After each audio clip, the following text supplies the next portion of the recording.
एक पुराने युग की कहानी, जब अरब का प्राचीन शहर दमिश्क अपनी सुंदरता और व्यापार के लिए प्रसिद्ध था। ये कहानी उस शहर के दो भाइयों के जीवन के बारे में है। उनका जीवन संघर्ष, विश्वास और अल्लाह पर भरोसे का एक अद्भुत मिश्रण था। बड़े भाई सलीम और छोटे भाई राशिद की इस कहानी में मेहनत के महत्व, अहंकार के विनाश और विनम्रता के माध्यम से अल्लाह की रहमत पाने की शिक्षा है। ये कथा सिर्फ एक कहानी नहीं, बल्कि जीवन की गहरी सच्चाई का प्रतिबिंब है, जो आज भी हमारे दिलों में रोशनी जलाती है। दमिश्क शहर में दो भाई रहते थे। बड़े भाई का नाम सलीम और छोटे भाई का नाम राशिद था। उनके पिता एक गरीब दर्जी थे, जो मुश्किल से परिवार चलाते थे। एक दिन अचानक पिता बीमार पड़ गए और कुछ दिनों बाद उनका इंतकाल हो गया। दोनों भाई अनाथ हो गए। पिता की मृत्यु के बाद परिवार पर बहुत मुश्किलें आ गईं। सलीम की उम्र महज 16 साल और राशिद की 14 साल थी। घर में खाने को कुछ नहीं था। सलीम बहुत चिंतित हो गया और सोचने लगा कि अब क्या होगा। राशिद ने कहा, भाई, अल्लाह पर भरोसा रखो। सलीम ने जवाब दिया, भरोसे से पेट नहीं भरता। सलीम सुबह उठा और उसने शहर में कोई काम खोजने का फैसला किया। वो घर से निकलकर बाजार की तरफ चल दिया। रास्ते में उसकी मुलाकात एक अमीर व्यापारी से हुई। व्यापारी ने पूछा, तुम कौन हो? सलीम ने कहा, मैं एक अनाथ हूँ, काम की तलाश में हूँ। व्यापारी ने कहा, मेरे गोदाम में चलो। व्यापारी ने सलीम को अपने गोदाम में काम दे दिया। सलीम सुबह से शाम तक कड़ी मेहनत करता। उसे महीने में सिर्फ 10 दिनार मिलते थे। ये बहुत कम पैसा था, लेकिन सलीम ने इसे स्वीकार कर लिया। उसने सोचा कि कुछ न मिलने से ये बेहतर है। घर लौटकर वो राशिद से कहता, देखो, मेरी मेहनत से रोजी रिस्क मिल रही है। राशिद हर दिन 5 वक्त की नमाज पढ़ता और कुरान की तिलावत करता। वो मस्जिद जाकर दीन धर्म की तालीम हासिल करता। सलीम उससे कहता, तुम बैठे बैठे समय बर्बाद कर रहे हो, मेरे साथ काम पर चलो। राशिद मुस्कुराकर कहता, भाई, इल्म हासिल करना भी जरूरी है, अल्लाह मेरी रोजी देगा। सलीम इन बातों पर गुस्सा हो जाता। एक दिन शहर में एक बड़े आलिम विद्वान तशरीफ लाए। लोग उनका उपदेश वाज सुनने के लिए मस्जिद में जमा हुए। राशिद भी वहां गया। आलिम ने कहा कि जो अल्लाह पर भरोसा रखता है, अल्लाह उसकी रोजी भेजता है। पक्षी सुबह खाली पेट निकलते हैं और शाम को भरे पेट लौटते हैं। इन बातों से राशिद का दिल रोशन हो गया। घर लौटकर राशिद ने सलीम को आलिम की बातें बताईं। सलीम ने कहा, ये सिर्फ कहानियां हैं, ये हकीकत नहीं है। रोजी के लिए मेहनत करनी पड़ती है। मैं हर दिन कमर तोड़ मेहनत करता हूँ, तब जाकर रोटी मिलती है। तुम बस बैठे बैठे अल्लाह अल्लाह करते हो, देखते हैं कितनी रोजी आती है। राशिद चुप रहा और हल्का सा मुस्कुरा दिया। कुछ दिनों बाद शहर में खबर फैली कि बादशाह को एक नेक आलिम की जरूरत है, जो शहजादे को दीन की तालीम दे सके। शहर के उलेमाओं ने राशिद का नाम प्रस्तावित किया। राशिद अभी जवाल था, लेकिन उसका इल्म गहरा था। बादशाह ने राशिद को महल में बुलवाया। राशिद डरते डरते महल पहुंचा। बादशाह ने उससे कई सवाल पूछे। राशिद ने सभी सवालों के बेहतरीन जवाब दिए। बादशाह बहुत खुश हुए और कहा, आज से तुम शहजादे के उस्ताद हो, तुम्हें हर महीने 100 दीनार दिए जाएंगे। ये सुनकर राशिद हैरान रह गया। 100 दीनार एक बहुत बड़ी रकम थी। उसने अल्लाह का शुक्र अदा किया। वो समझ गया कि ये अल्लाह का फजल है। घर लौटकर राशिद ने सब कुछ बताया। सलीम ये सुनकर सन रह गया। उसके चेहरे पर हैरानी के भाव थे। वो सोचने लगा, मैं इतनी मेहनत करता हूँ, फिर भी मुझे 10 दीनार मिलते हैं और राशिद को घर बैठे 100 दीनार मिल गए। सलीम के मन में एक अजीब कश्मकश शुरू हो गई। वो हर दिन व्यापारी के गोदाम में काम करता, लेकिन उसका दिल नहीं लगता। वो हमेशा यही सोचता रहता कि राशिद को इतनी आसानी से रोजी कैसे मिल गई। एक दिन उसने व्यापारी से तनख्वाह बढ़ाने की गुजारिश की। व्यापारी ने ये कहते हुए मना कर दिया, तुम्हें ये जो मिल रहा है वही तुम्हारी किस्मत है। सलीम गुस्से में घर लौट आया। राशिद तब महल से लौटा था और खुशी खुशी कुरान पढ़ रहा था। सलीम ने कहा, तुम्हें तो सब आसानी से मिल गया, मेरी कोई परवाह नहीं करता। राशिद ने प्यार से कहा, भाई, सब्र रखो, अल्लाह सबको देता है, तुम भी नमाज पढ़ो और अल्लाह पर भरोसा रखो। सलीम चिढ़कर अपने कमरे में चला गया। सलीम उस रात सो नहीं सका। वो सोचता रहा, क्या सच में अल्लाह पर भरोसा करने से ही काम चल जाता है या मेहनत जरूरी है। उसे लगा कि उसे भी राशिद की तरह परीक्षा लेनी चाहिए। सुबह उठकर उसने नमाज पढ़ना शुरू कर दिया। राशिद ये देखकर बहुत खुश हुआ और बोला, माशा अल्लाह भाई, अल्लाह आपको हिदायत दे। सलीम ने कुछ दिन नमाज पढ़ी, लेकिन कुछ नहीं बदला। उसका जीवन पहले जैसा ही रहा। वो सोचने लगा, शायद ये रास्ता सिर्फ राशिद के लिए है। उसने फैसला किया कि वो नौकरी छोड़ देगा। अगर अल्लाह सच में रोजी देता है तो वो मुझे भी देगा। वो व्यापारी के पास गया और नौकरी छोड़ दी। व्यापारी ने कहा, जैसी तुम्हारी मर्जी। सलीम घर लौटा और राशिद को बताया कि उसने नौकरी छोड़ दी है। राशिद घबरा गया और बोला, भाई ये तुमने क्या किया? मेहनत करना भी जरूरी है। तवक्कुल यानी अल्लाह पर भरोसा का मतलब ये नहीं है कि तुम काम ही छोड़ दो। सलीम ने कहा, तुमने कहा था कि अल्लाह रोजी देता है, अब देखते हैं क्या होता है। पहला दिन सलीम घर पर बैठा रहा, उसे कुछ नहीं मिला। दूसरे दिन भी कुछ नहीं हुआ। तीसरे दिन तक घर में खाना खत्म हो गया। राशिद अपनी तनख्वाह से खाना लाया। सलीम शर्मिंदा हुआ लेकिन चुप रहा। एक हफ्ता बीत गया, सलीम को कोई काम नहीं मिला। वो टूटने लगा। उसने सोचा शायद ये रास्ता सिर्फ राशिद के लिए है। उसने फैसला किया कि वो नौकरी छोड़ देगा। अगर अल्लाह सच में रोजी देता है तो वो मुझे भी देगा। एक दिन सलीम मस्जिद में बैठ अल्लाह से दुआ कर रहा था। उसकी आंखों में आंसू थे। वो कह रहा था, ए अल्लाह, मैंने तुझ पर भरोसा किया है, मुझे रास्ता दिखा। तभी एक बूढ़ा आदमी वहां आया। सलीम को रोता देख उसने पूछा, क्या बात है बेटा? सलीम ने उसे अपनी पूरी कहानी सुनाई। बूढ़े आदमी ने मुस्कुराकर कहा, बेटा, तवक्कुल का मतलब बेकार बैठना नहीं है। पहले अपना ऊंट बांधो, फिर अल्लाह पर भरोसा रखो। नबी करीम सल्लल्लाहु अलैहि वसल्लम ने यही फरमाया है। मेहनत करो और अल्लाह से उम्मीद रखो। रोजी अल्लाह देता है, लेकिन जरिया यानी साधन अपनाना जरूरी है। सलीम ने बूढ़े आदमी को धन्यवाद दिया और घर की ओर चल पड़ा। रास्ते में उसकी मुलाकात एक व्यापारी से हुई जो मजदूरों की तलाश कर रहा था। व्यापारी ने पूछा, क्या तुम काम करोगे? सलीम ने तुरंत हाँ कह दी।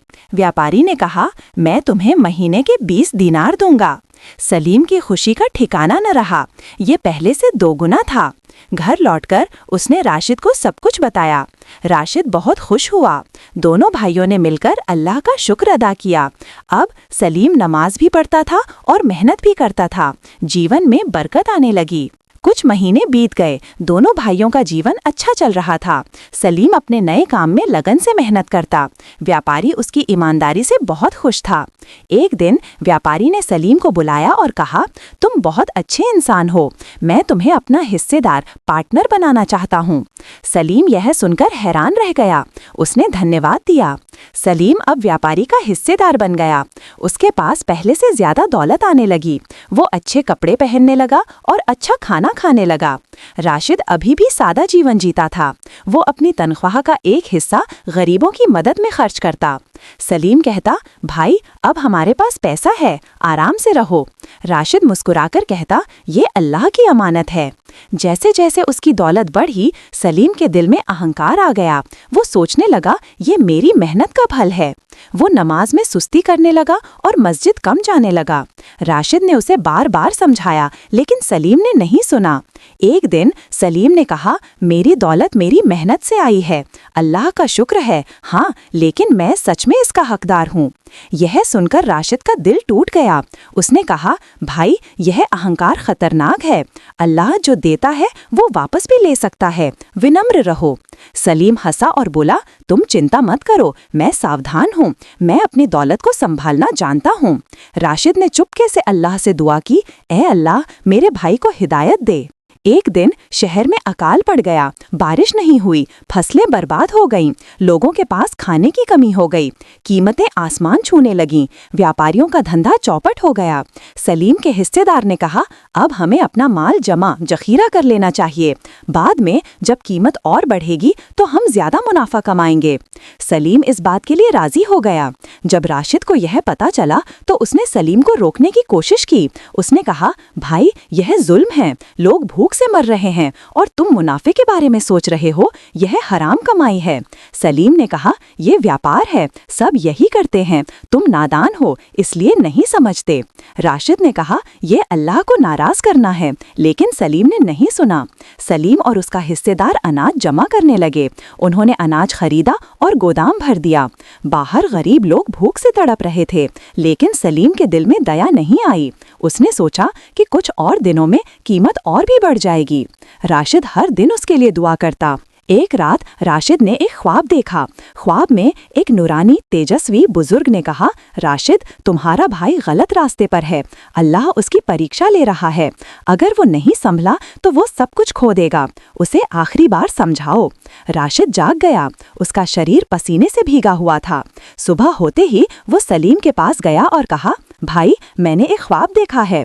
सलीम ने ख्वाब सुनकर उसे हंसी में उड़ा दिया और कहा, ये सिर्फ एक ख्वाब है, तुम डरपोक हो, इसलिए ऐसे ख्वाब देखते हो। मैं अपना व्यापार जानता हूँ।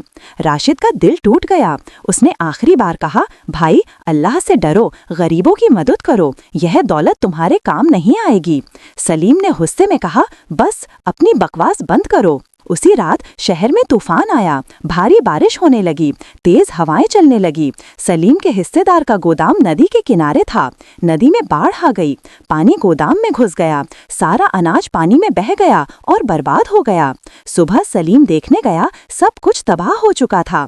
सलीम के हाथ कांप रहे थे। व्यापारी भी आया और सब देखकर रोने लगा। उसने सलीम से कहा, यह सब तुम्हारी वजह से हुआ है। तुमने कहा था कि अनाज जमा करो, अब मैं बर्बाद हो गया।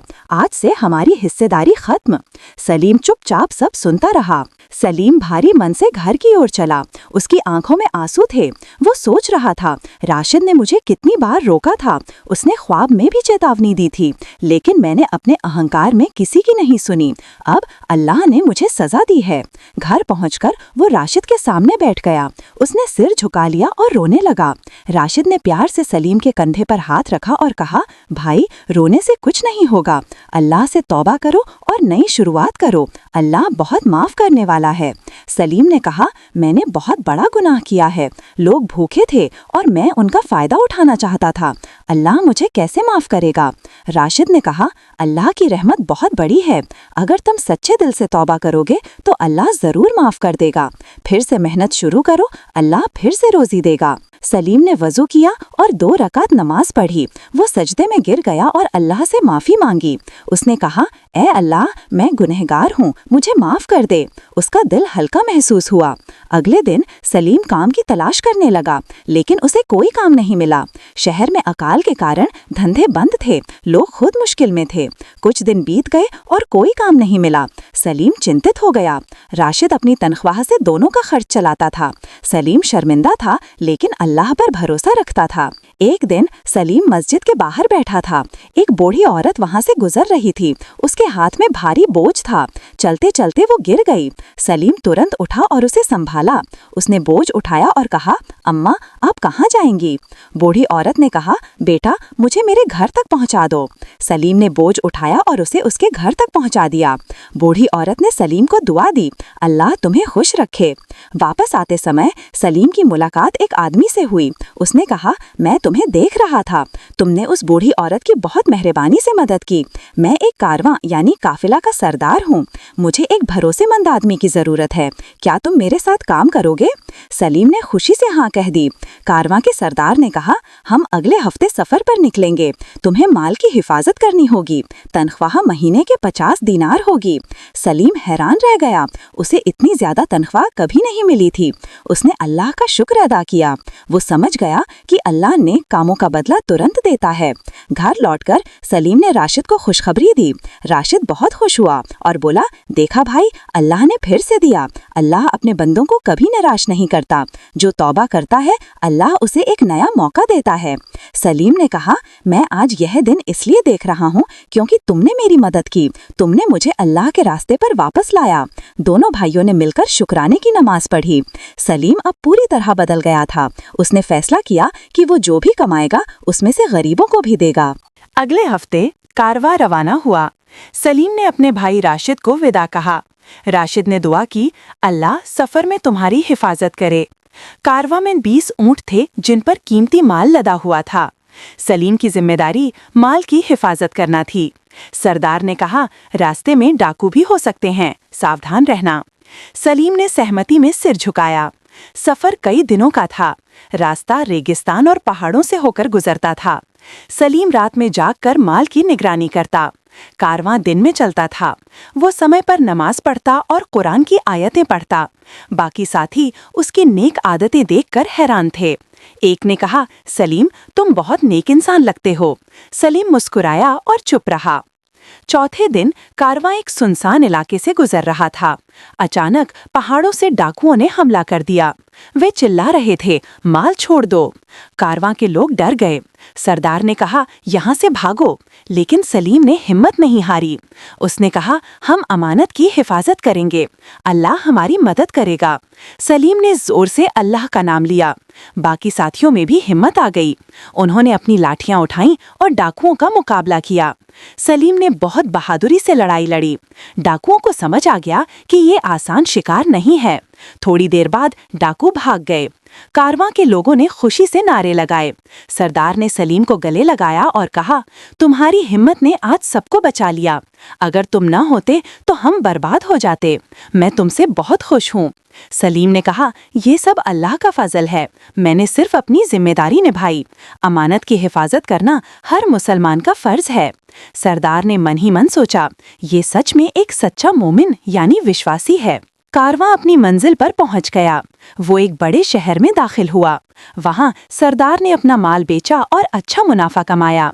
सरदार ने सलीम को 50 दिनार दिए और कहा, ये तुम्हारी तनख्वाह है। फिर उसने 50 दिनार और निकाले और कहा, ये तुम्हारी बहादुरी का इनाम है। सलीम ने धन्यवाद कहा, लेकिन इनाम लेने से इनकार कर दिया। सलीम ने कहा, मुझे सिर्फ मेरा हक चाहिए। मैंने अपना काम किया, उसका इनाम अल्लाह देगा। सरदार हैरान रह गया। उसने कहा, आजकल कोई इतना ईमानदार नहीं है। तुम सच में असाधारण हो। ठीक है, अगर तुम नहीं लोगे तो कोई बात नहीं, लेकिन आज से तुम मेरे पक्के साथी हो। मैं तुम्हें हर सफर पर ले जाऊंगा। सलीम ने ये स्वीकार कर लिया और वापसी का सफर शुरू हुआ। रास्ते में सलीम सोच रहा था कि जिंदगी कितनी बदल गई है। पहले अहंकार था, अब विनम्रता है। पहले लालच था, अब संतोष है।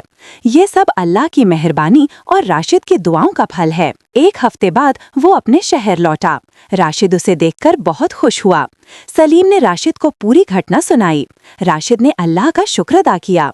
सलीम ने अपनी कमाई में से 50 दिनार निकाले और कहा, इसे गरीबों में बांट दो, ये अल्लाह का हक है। राशिद की आंखों में खुशी के आंसू आ गए। उसने कहा, भाई, तुम सच में बदल गए हो। अल्लाह ने तुम्हें हिदायत दी है। सलीम ने कहा, ये तुम्हारी दुआओं का फल है। दोनों भाइयों ने मिलकर गरीबों में पैसे बांटे, भूखों को खाना खिलाया और जरूरतमंदों की मदद की। लोग उन्हें दुआएं देने लगे। सलीम के दिल में अपार शांति महसूस हुई। उसने महसूस किया कि जो खुशी देने में है वो लेने में नहीं है। अल्लाह के रास्ते में खर्च करना सबसे बड़ा सुख है। रात में दोनों भाइयों ने मिलकर शुक्राने की नमाज पढ़ी। जीवन में बरकत पर बरकत आने लगी। कई साल बीत गए। सलीम अब एक सफल व्यापारी बन गया था, लेकिन उसके दिल में विनम्रता और अल्लाह का डर था। राशिद अब शहर का एक प्रसिद्ध आलिम था। बादशाह भी उसका सम्मान करते थे। दोनों भाई मिलकर लोगों की खिदमत करते थे। एक दिन शहर में एक बूढ़ा फकीर आया जो बहुत बीमार लग रहा था। सलीम ने उसे देखा और तुरंत पहचान लिया। ये वही बूढ़ा आदमी था जिससे वो सालों पहले मस्जिद में मिला था, जिसने सलीम को तवक्कुल का सही मतलब समझाया था। सलीम दौड़कर उसके पास गया और बोला, बाबा, क्या आपको मैं याद हूँ? मैं वही नौजवान हूँ। बूढ़े आदमी ने मुस्कुराकर कहा, हाँ बेटा, याद है। अल्लाह ने तुम्हें बदल दिया है। सलीम बूढ़े आदमी को घर ले गया और उसका इलाज करवाया। बूढ़ा आदमी कुछ ही दिनों में ठीक हो गया। उसने सलीम से कहा, बेटा, मैं तुम्हें एक राज बताता हूँ। जिस दिन तुम मुझे मस्जिद में रोते हुए मिले थे, मैंने उस दिन तुम्हारे लिए बहुत दुआ की थी। मैंने अल्लाह से कहा था, इस बंदे को हिदायत दे। फिर मैंने तुम्हें सलाह दी। अल्लाह ने मेरी दुआ कबूल की और आज तुम सफल हो। सलीम की आंखों में आंसू आ गए। उसने कहा, बाबा, आपने मुझे जिंदगी दी, आपकी दुआओं ने मुझे बदल दिया। बूढ़े आदमी ने कहा, बेटा, ये अल्लाह का करम है, मैं तो बस एक जरिया था। असल में ये तुम्हारे भाई राशिद की दुआएं थीं जो काम आईं। वो हर दिन तुम्हारे लिए रो रो कर दुआ करता था। अल्लाह ने उसकी सुन ली। सलीम ने राशिद को बुलाया और सब कुछ बताया। राशिद शर्मिंदा होकर बोला, ये तो एक भाई का हक था। बूढ़े आदमी ने कहा, लेकिन अब मैं तुम दोनों को एक जरूरी बात बताता हूँ। तीनों गंभीरता से सुनने लगे। बूढ़े आदमी ने कहा, क्या तुम्हें वो बूढ़ी औरत याद है जिसका बोझ सलीम ने उठाया था? सलीम ने कहा, हाँ याद है। बूढ़े आदमी ने कहा, वो कारवां के सरदार की माँ थी। उस दिन वो अपने बेटे को एक भरोसेमंद आदमी खोजने के लिए भेजने वाली थी। उन्होंने तुम्हें देखा और बेटे को बताया। इसी वजह से सरदार ने तुम्हें काम दिया। ये अल्लाह का करिश्मा था। सलीम सन रह गया। उसने कहा, सुभान अल्लाह, अल्लाह पाक है। अल्लाह कैसे इंतजाम करता है। एक छोटी सी नेकी इतने बड़े इनाम का सबब बनी। बूढ़े आदमी ने कहा, बेटा, अल्लाह सब कुछ देखता है। जो नेकी करता है अल्लाह उसे उसका बदला जरूर देता है। शायद तुरंत नहीं, लेकिन जब वक्त आता है तो जरूर। रोजी भी अल्लाह ही देता है, लेकिन जरिया अपनाना पड़ता है। राशिद ने कहा, और सबसे बड़ी बात यह है कि अहंकार इंसान को तबाह कर देता है। विनम्रता, शुक्रगुजारी और गरीबों की मदद से जीवन में बरकत आती है। सलीम ने कहा, मैंने ये सब बहुत मुश्किल रास्ते से सीखा है।